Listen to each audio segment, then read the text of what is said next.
Okay, welcome to LA Rams Central. This is the 14th installment of the episode. Just want to say a couple of things. First about the Rams draft, and then I'm going to show you the draft party. And that's pretty much it for this week. I had a little bit of back and forth with a Giants fan, the Cruzian 26 or whatever his name was. I don't really want to get into too much on what we were talking about. He was of the impression that I think he was under the impression that I had an issue with the Giants. I really don't. I have no problem with the Giants. As I explained to him, we have a 26-19 series lead, and that's with 6 straight losses to them.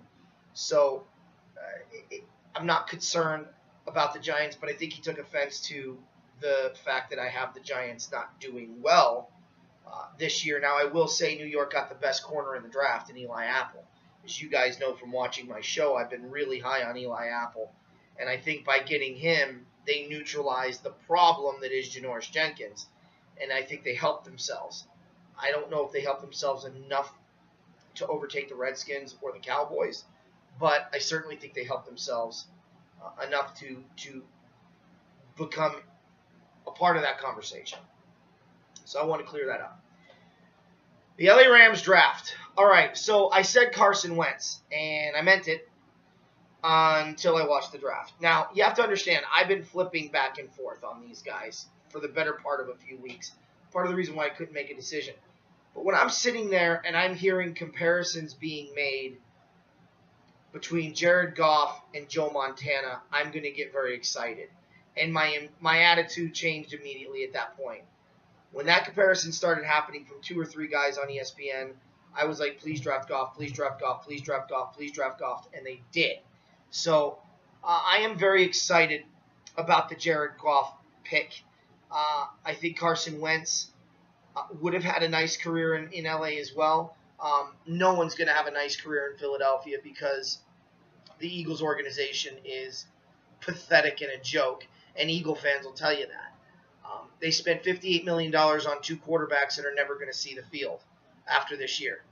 A waste of money. They could have spent that money on other pieces, and they know it. So I'm not saying anything that Eagle fans don't agree with. The Jared Goff pick was huge. The Jared Goff pick was big time, huge. And I'm excited because I think what he's going to bring to the team is that ability to convert third down. And what his MO has been throughout his career is accuracy. And that's what the Rams needed. You hand the ball off to 30, and you get the ball on a dime to the guys that are open, and you move the sticks, and you win with defense. Denver proved that's a recipe for success right now. I have no doubt in my mind that the Rams are going to make the playoffs this year. The question is it going to be as a 1 seed, as a 2 seed, as a 3 seed, as a 4 seed, or as a wild card? Because if they are a wild card, I think they're going to be a very clear 5. I don't see them getting in as a 6 seed, although anything's possible. And I'm not saying this just because we got Goff. It's who we drafted. Tyler Higbee is one of the best tight ends coming out of college. He's big. He's Rob Gronkowski in a Western Kentucky uniform. And I know he had some problems off the field, but it was more defending his girlfriend who was being harassed. And I don't think he did anything any other guy wouldn't have done. So I got excited about Tyler Higbee, but what I really got excited about was there were 2 wide receivers that I really wanted the Rams to consider getting if they slipped. I didn't think Will Fuller was going to go in the first round, but I knew he wouldn't make it to the Rams. Part of me hoped that the Rams would have been able to trade somebody to get into the second round and maybe sneak or steal a Will Fuller. When that didn't happen, I immediately turned my focus to Pharoh Cooper from South Carolina. Being an Alabama fan, I follow the SEC a lot. And Pharoh Cooper is John Taylor in a smaller frame. And to get him in a Ram uniform with the guy who's being compared to Joe Montana, we know what that connection did. And we know what that connection does. So I was really excited about the Pharoh Cooper pick. After that, things kind of calmed down. They got Tamrick Hemingway, another tight end. They needed help there. All three of their tight ends, including Cook, were just pathetic last year. Mike Thomas and Josh Forrest, who knows if they're going to end up even making the team. But I think they're solid picks nonetheless to fill for depth purposes. But the two tight ends in Pharoh Cooper were big, real big. And I got really, really excited when I saw that because you got to understand, guys, with the Rams, the defense is pretty well set. It looks like we're going to get Dante Whitner, even though he hasn't signed yet. No one else has shown any interest in him. The Rams have made him an offer. It's a matter of, well, they're getting ready to make him an offer. They just kind of want to see where this whole contract thing pans out. So we're going to get Dante Whitner. So we're going to get him and the assassin TJ McDonald back there with Dante's Inferno. That's going to be the best safety combination in pro football, and nobody's going to see it coming. But remember, I said it right here on LA Rams Central, 14th episode. I'm pretty excited. About that tandem. Now, there's one other name, guys, that I want to throw out there that I've heard bantered around. There is a possibility that the Rams, realizing that they don't have a true number one wide receiver, may go all in for 1 year and try to get a one Anquan Bolden. Guys, I don't need to tell you how big that is for the LA Rams. We're talking serious football now.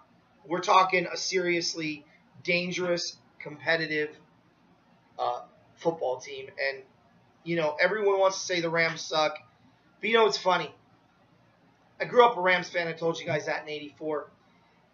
When the Rams lost to the Vikings in '88, a bunch of people that I knew were saying how the Rams sucked. And I'm like, well, if sucking means going 10-6 and making the playoffs, sign me up for sucking every year. The next year, the Rams made it to the NFC Championship game, and of course, I heard that the Rams suck. Then in 1990, the Rams had all those injuries. They missed the playoffs at 5-11, and I heard how the Rams suck. And then the dismal '91 season, it saw the end of the John Robinson era, and the Rams suck, and the Rams suck, and the Rams suck. Even into '99, I heard Rams suck. They're not going to get out of the first round. We won the Super Bowl. Everyone all of a sudden said I was a bandwagon fan. So, and I'm sure many of you Ram fans have a similar story. So hearing that your team sucks, to me, it's literally, it's the child throwing the temper tantrum. It doesn't have a purpose but to annoy you. That's all its purpose is.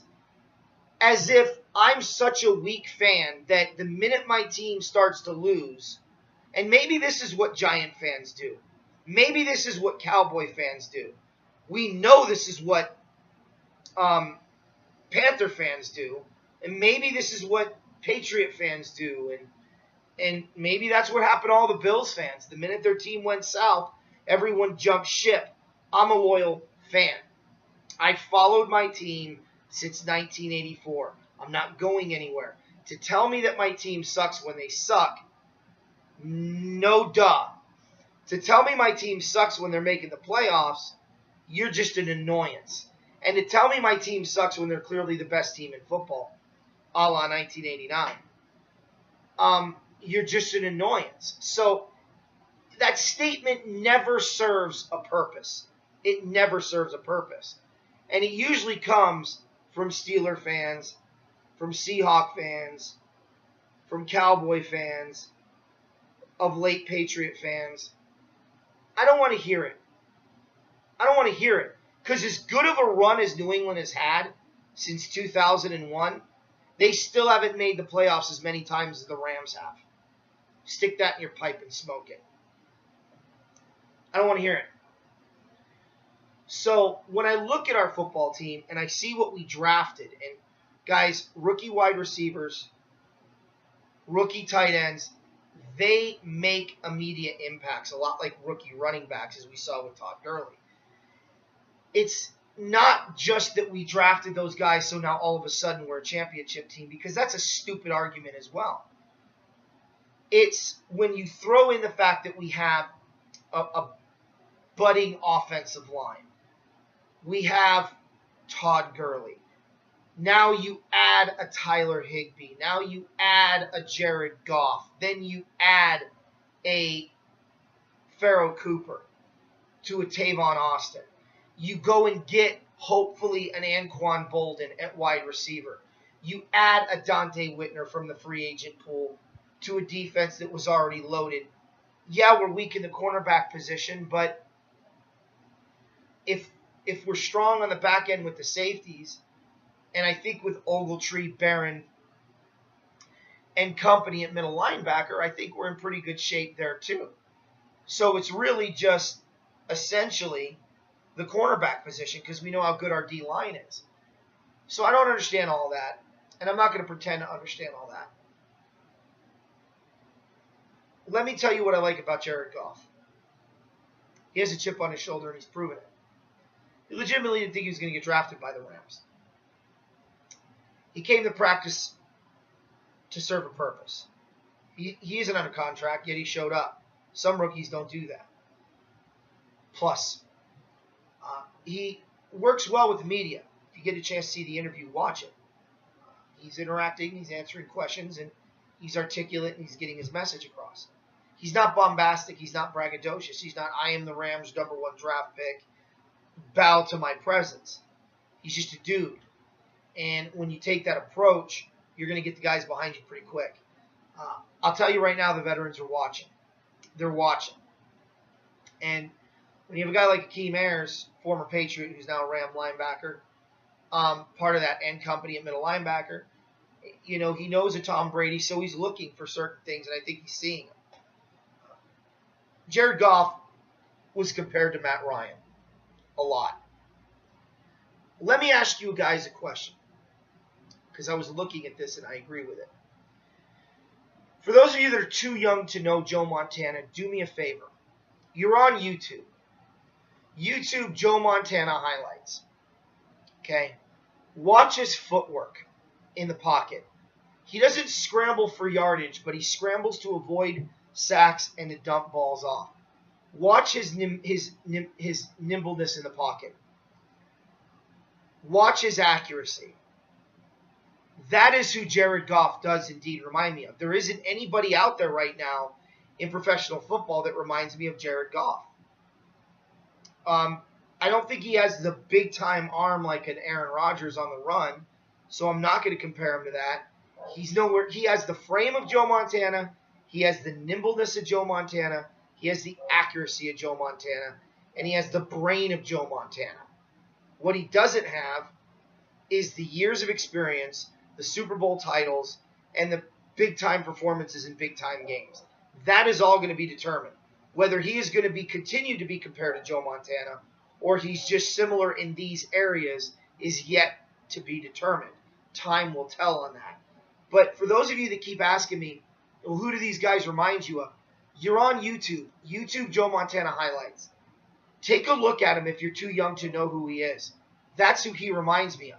And for those of you that aren't too young to know who he is, that's who he reminds me of. And I think it provides an opportunity for us as Ram fans to look at this and go, we just got to keep him on his feet. And what's the best way to keep him on his feet? Handing the ball off to number 30, Todd Gurley, and throwing dump passes to Tavon Austin and seeing if he's truly who everyone thinks he is, and getting the ball to Pharoh Cooper in space as well, because now they can't double-team Tavon in certain situations because Pharoh is going to be legit. And if we bring in an Anquan Bolden to have the 50-50 jump ball guy, the guy that wins those battles more often than not, for Jared to lob it up to when he's in trouble, I'm telling you guys, this is going to be a special year. The return to LA may be more than just a return to LA. It could be a return to the postseason, and it could be a legitimate run. Do I think the Rams are good enough to overtake Carolina? Absolutely. I don't think Carolina's even making the playoffs. Do I think they're good enough to overtake, say, a Dallas Cowboys or an Arizona Cardinals or Washington Redskins or Green Bay Packers? I don't think so. But, again, games and time will tell. I definitely think right now the Rams are in the top 6 NFC teams in football if they sign Whitner and Bolden. If they don't, I think they're between that 8 and 9.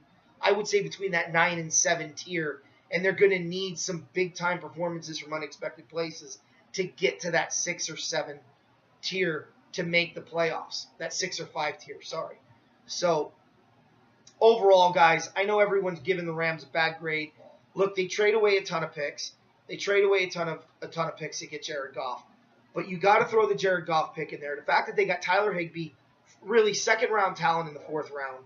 Pharoh Cooper, how he wasn't first-round talent, I don't know, but we get him in the 4th round. I think the Rams, no question, undoubtedly ended up with an A rating in the draft, maybe an A-, close to a B+. They excelled when they needed to, and I'm really excited about where the future is going to go here for the LA Rams. So, pretty cool. So I want to get that in there. And again, New York, Cruzian 26, I believe was your name. I don't dislike the Giants. I just don't think all that money was spent on people that are good enough to carry you beyond the teams in your very own division, the Redskins, the Cowboys. And I certainly don't think they're good enough to beat the Rams this year. Unless, of course, these guys that the Rams drafted don't pan out, which is always a possibility. If Jared Goff just turns out to be an average quarterback, then yeah, we're going to be in trouble because we're going to have a roster full of those again. But I don't think he's going to be. And I think it's going to be a unique situation, and I don't see the Giants getting enough pressure when they're so focused on stopping Todd Gurley. And I certainly don't think that offense can move the ball against that Ram defense. But, again, that's just a projection right now. Who the frig knows? The Giants could get off to a 5-0 start when they play the Rams, and this is all moot point. New York's clearly a better team. I just don't get that vibe right now. What I'm going to show you guys next for the second and final segment is courtesy of Rockstar Rams. So I want to thank Rockstar Rams because he asked his permission, and he said, absolutely, I could use this. So thank you, Rockstar. Big-time Ram fan. I would dare say probably a bit, well, I wouldn't dare say. I would say he's a bigger Ram fan than me.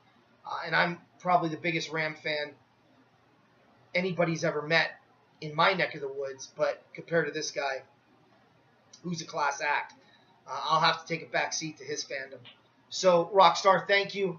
I'm going to show that draft party that was down in L.A. That you attended. And I hope you guys enjoy it because, once again, classic example, Exhibit A, evidence issue number 9,004,352, that the L.A. Rams have fan support and that L.A. is indeed excited to have the Rams back where they belong, back home in Los Angeles. Hope you guys enjoy. Tell a friend, guess who's back, guess who's back, guess who's back, guess who's back, guess who's back, guess who's back, guess who's back.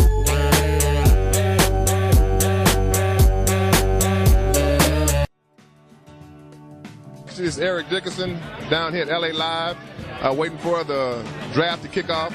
The Rams get their #1 pick. I don't know who it's going to be. I do have an idea it's going to be. What's up, my man? Probably Jared Goff of the University of California. I can say one thing. I'm glad that I can say that name again, the Los Angeles Rams, where they should always have been. What up? This is Spence Gattori here at 2016 LA Live for the draft. The Rams are back, baby. You know I'm from St. Louis, but I live here now, so it's bittersweet for me. So the next 3 years I'll be right in my backyard, right downtown playing, and pretty happy. I think we're going to do it this year. I'm predicting Super Bowl championship. That's right. No one predicted the first one we did in St. Louis, but I'm predicting this one right now.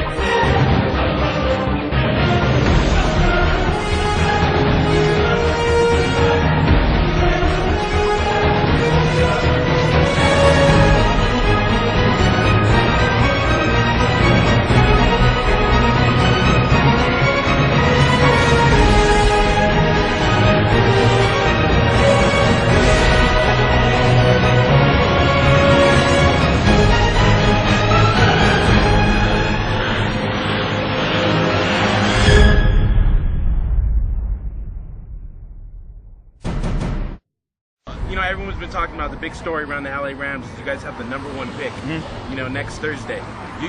Who would you like to see your team pick, Jared Goff or Carson Wentz? I mean, I trust the coaches to make the right decision. You know, that's what they do all year long is look at film and you know, just look at players and all that. So I mean, but you know, I like Pac-10 guys. I seen them playing against UCLA. I think so. I mean, why not add another Pac-12 guy to the roster? Yeah, you're a Jared Goff guy. Then. Yeah, Jared Goff. You're pulling for Goff. That's cool. Everybody very happy, 'cause the sun is shining all the time.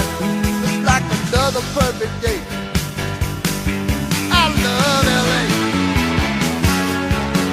We love it. I love LA. We love it. We love it. Rockstar Rams. What's going on, Ram fans? It's your boy Rockstar Rams, live and official at the LA draft party, LA Rams draft party. You see how it is behind me, man? It's crazy. It's crazy out here. You already know, man. Horns up. It's official. We at the draft party. Holla.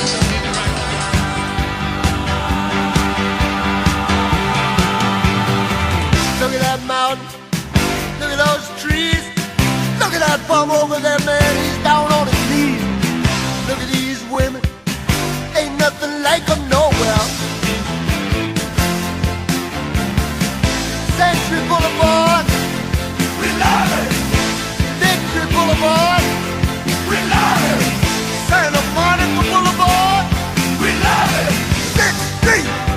We love it. We love it.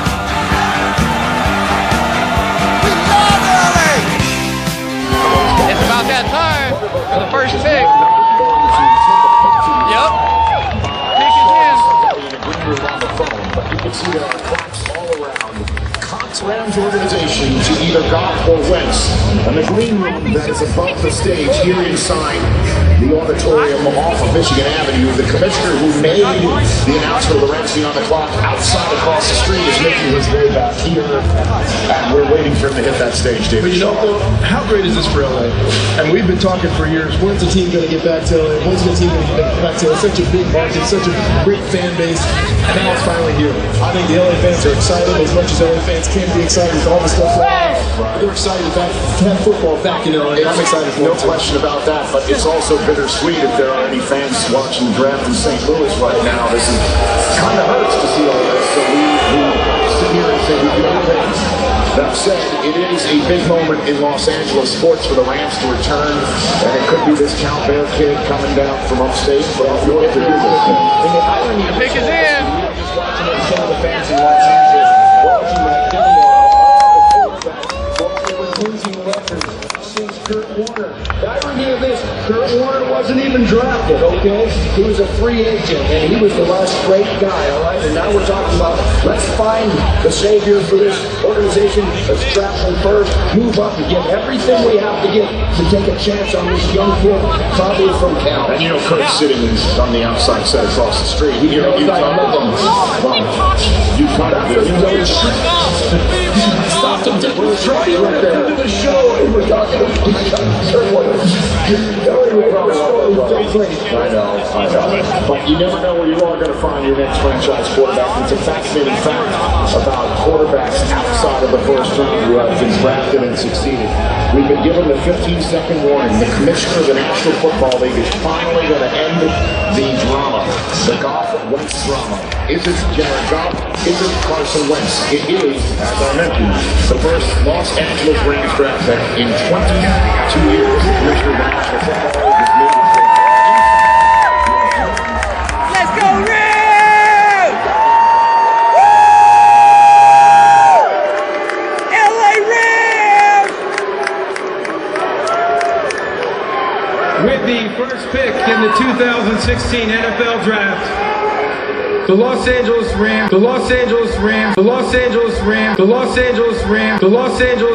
select Jared Goff.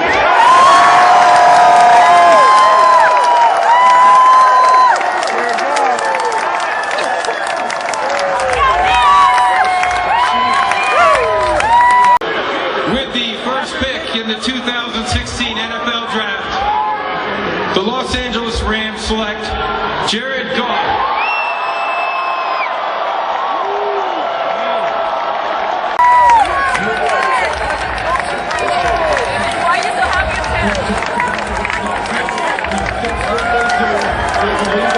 Let's go, Clark! Cali! Come down south, baby!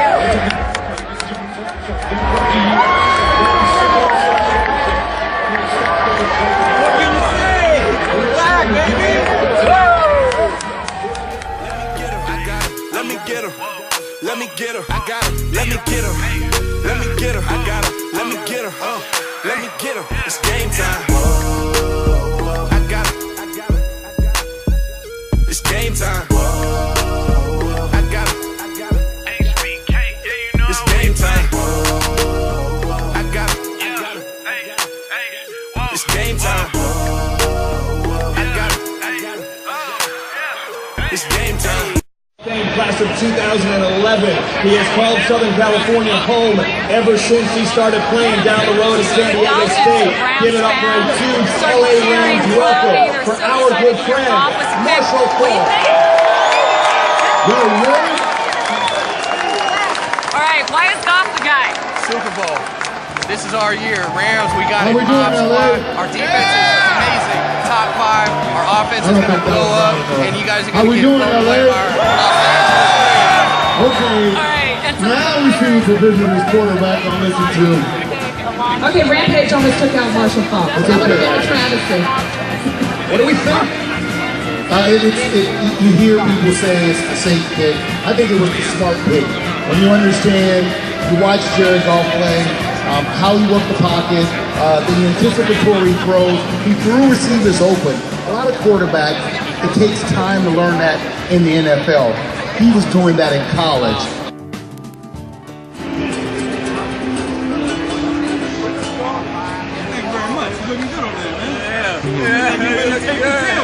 Yes, sir. Yes, sir. Well, I wanna be in his entourage. Jerry Goff. I screwed that one up a little bit, but it sounds alright.